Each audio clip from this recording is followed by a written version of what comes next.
Bueno, pues nada, hemos terminado el Rally Sona. Ha sido un rally pues muy bueno,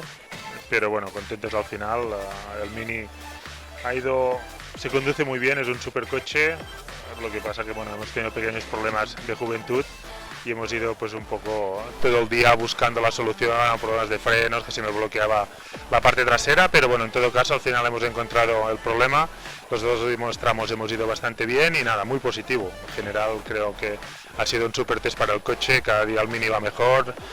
ahora con un cambio secuencial pues aún ha mejorado muchísimo y nada, contentos, agradecer a PCR el trabajo, a Pilar, la copiloto, que también ha hecho un super trabajo y nada, al final pues contentos de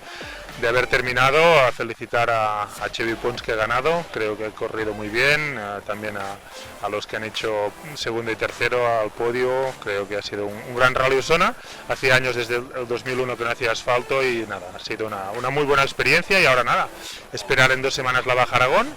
con el Mini de Rides y a ver si podemos ganar, en este caso sería mi 7ª baja